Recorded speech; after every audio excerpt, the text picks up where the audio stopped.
back with the Traxxas 4-Tech.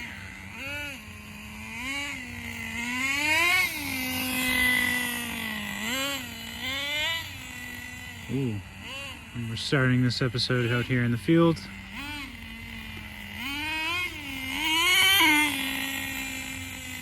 And I just had a craving to run some nitro, so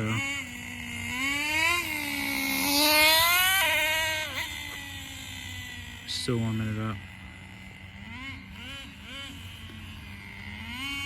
So I grabbed the 1.5 and I'm gonna take it out for a spin. It's kind of cold. It's on the later side, so I'll probably only get 2 tanks.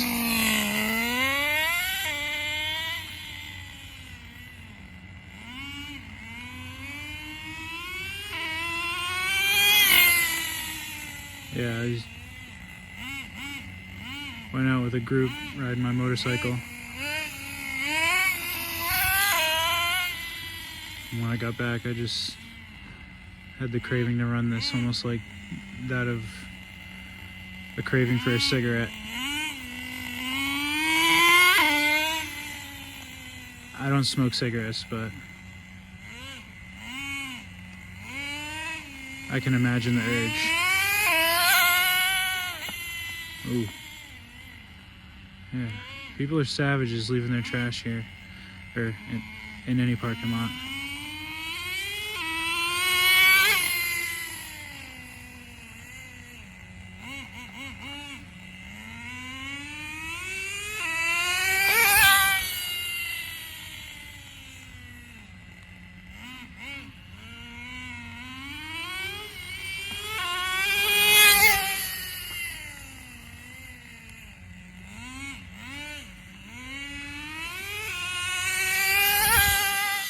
Some of the parts came in to work on the other rollers.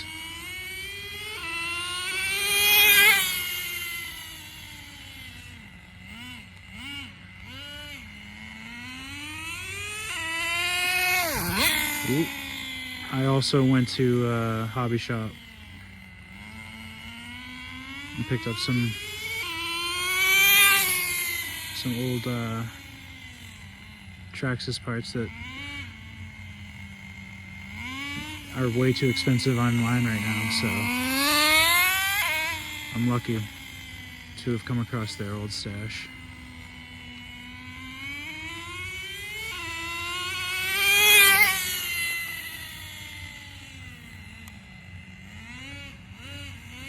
So I'll go over what came in and what I got from the store.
Probably could use some tuning. It's obviously colder now than it was when I last ran it.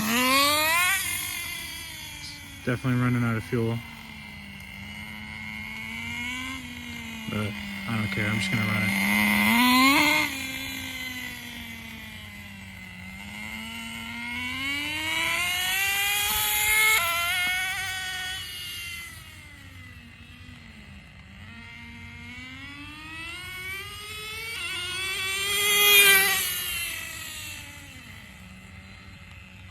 Gonna have to get some new wheels for this one soon.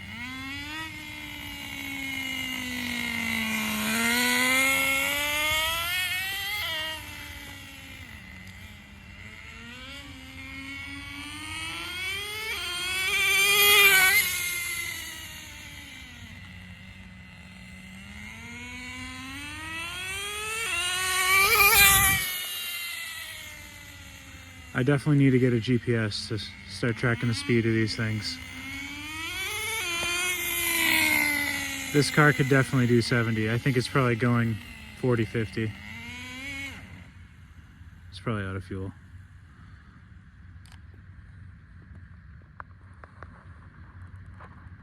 It wasn't all the way out of fuel. I'm not sure why it stalled, but I topped it off and I'm just gonna run it again.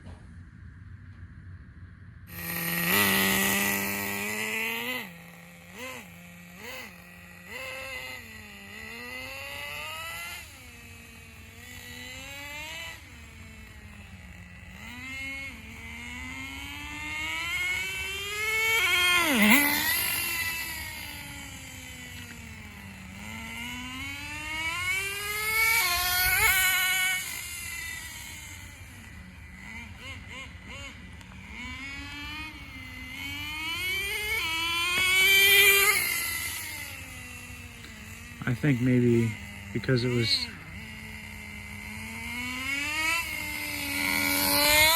that sounded like air in the line. I think the fuel moving around in there sometimes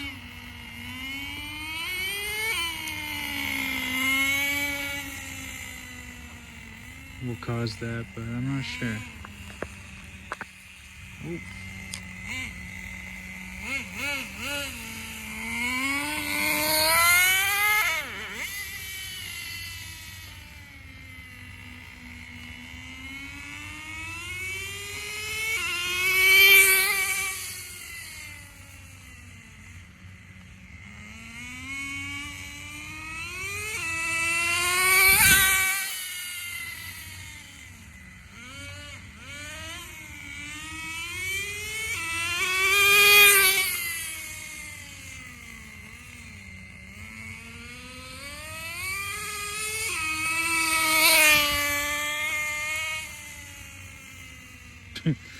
That sounded terrible, but that wasn't full throttle.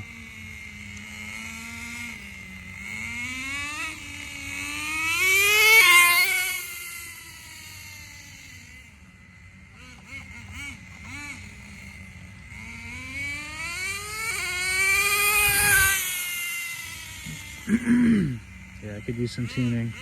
Definitely need some new tires.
It's easily, 45 miles an hour for sure.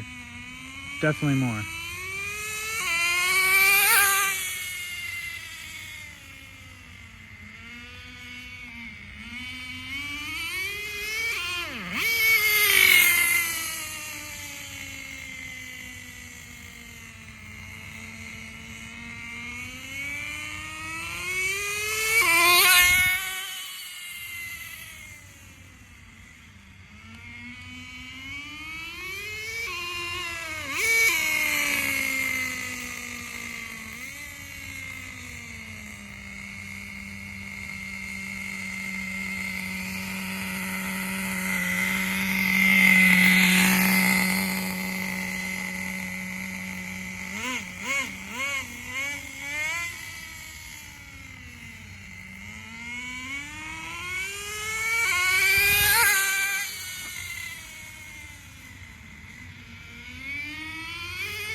this isn't very entertaining, but I just am going to continue to film just in case something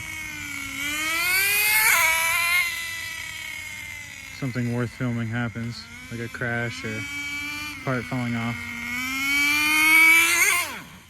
or that.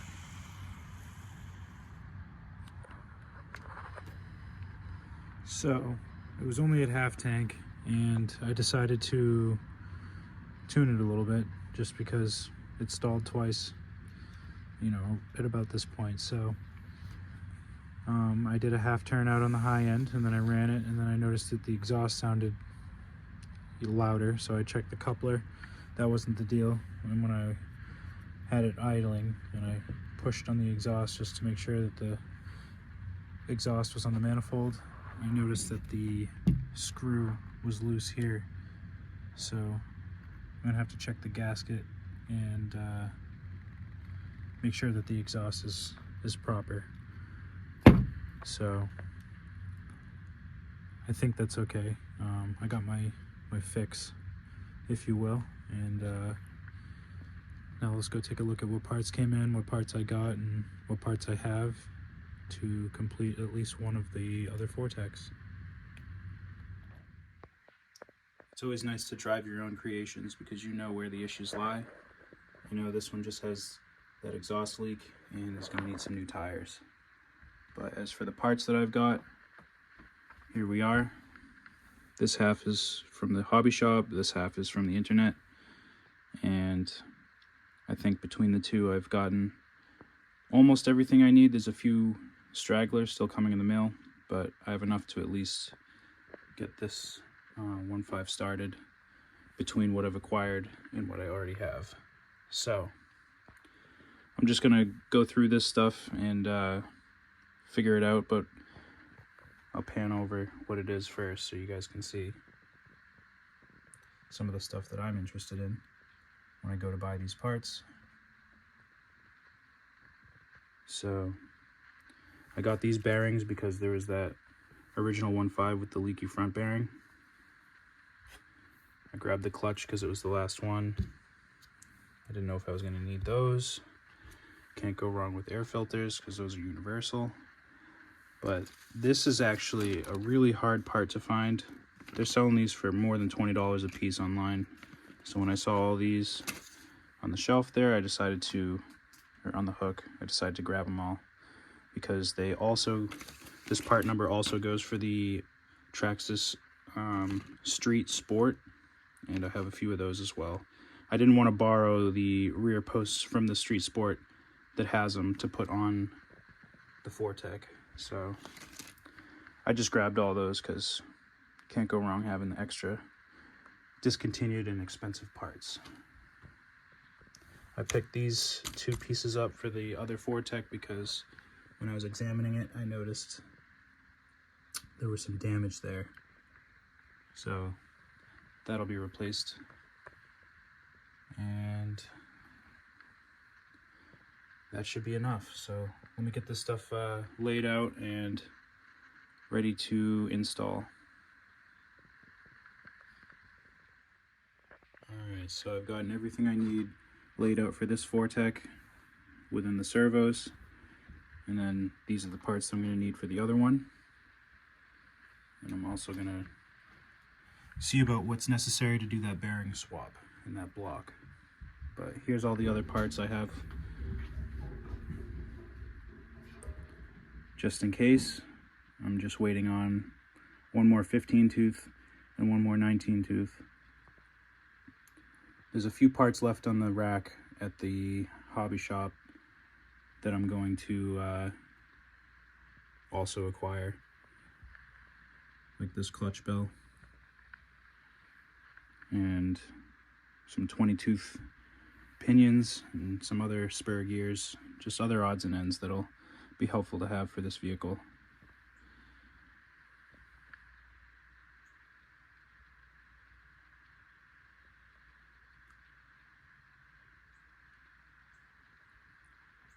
These are one of the hardest parts to come by right here. 4336. And and there is a difference between the black and gray parts. You just got to pay attention. This one has 0 degrees, this one has 3 degrees, so there's a little bit of a angle to the A-arms and the suspension. So pay attention to those sort of things.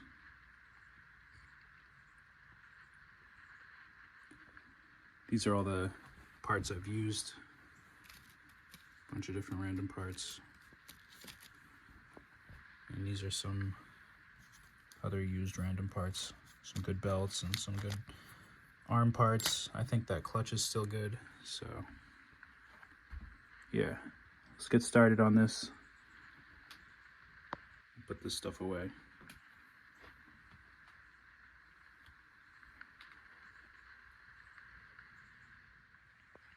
Got all the parts I need opened and laid out.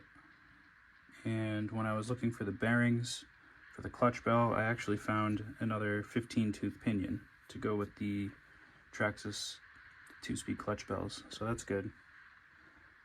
So yeah, I needed to get the 1.5 throttle linkage because this car came with the 3.3 linkage for the slide carb, and this is going to have a rotary carb, so needed to source that. But I'm going to go ahead and get this stuff installed on the engine, and I decided to go with a new clutch just because I didn't like the way this one looks. This is what was on there. Figured if I'm going to have some new parts on there, I may as well put the clutch as well. So let's get this stuff installed. Got all of the engine components installed on the engine. Got the engine installed in the car. And I went ahead and primed the engine just by dumping some fuel into the carb. And it was able to fire up. But I need to work on the carburetor just to make sure that it's free and flowing, but it will start, so that's good. So now I've got to test out these servos to see which one I'm going to install for the throttle, and then get the throttle linkage in, and then we'll be good to start some testing. So the Traxxas servo is more promising, so I got that linked up and everything's fitted nicely. I had to find a switch. This is, I think, one of my last ones, and it was janky with some gross wires on it, so I put some new wires on it, and I think that's gonna be nice. And when I was looking for it, I found the rear body mount fasteners. I only had the top ones on there. I found some more to get that nice and tidy. I found one of those as well, so that's nice. And when I was looking at the way I was going to route these wires, and I took this cap off here, I noticed that the entry point for the wires is back here, so I decided to route the wires underneath and behind the exhausts, and I think that's how they had done it from the factory. With the 2.5 and 3.3, the manifold's different, so I think that the fitting would be different with the exhaust. So they're probably able to route the wires here, but the way I have this set up, it won't fit with this 1.5 in here. So I think I answered my own question about how they wire things in. It's not through here because that would go into this point of the cover, which there'd be no real access into the receiver, so that's how they do it, through the back. So this one's ready for testing. The switch works. I have to go ahead and reverse the servos, and yeah, got some new lines in here. Everything's nice. Got this car rebuilt fully, so I know where it stands. Really all that you need to do is get the engine to be tuned, and I gotta figure out where the shift point is. It will start.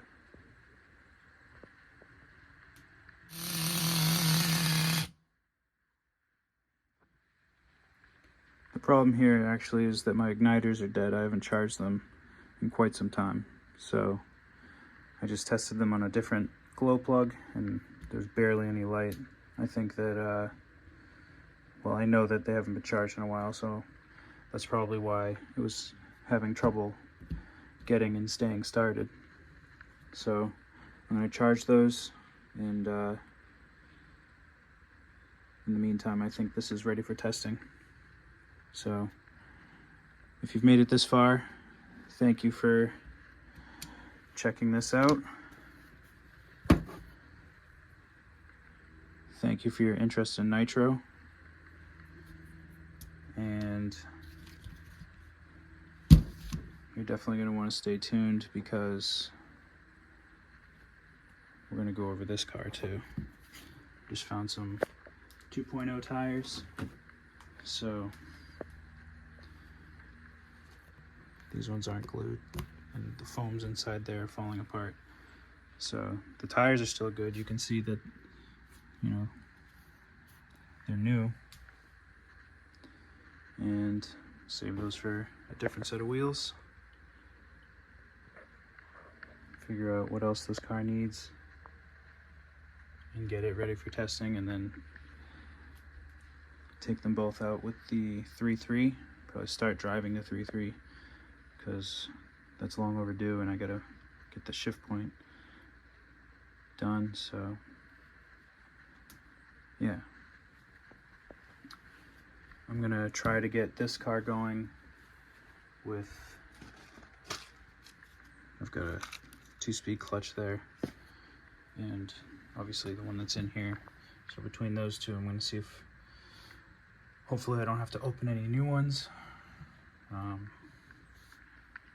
But yeah.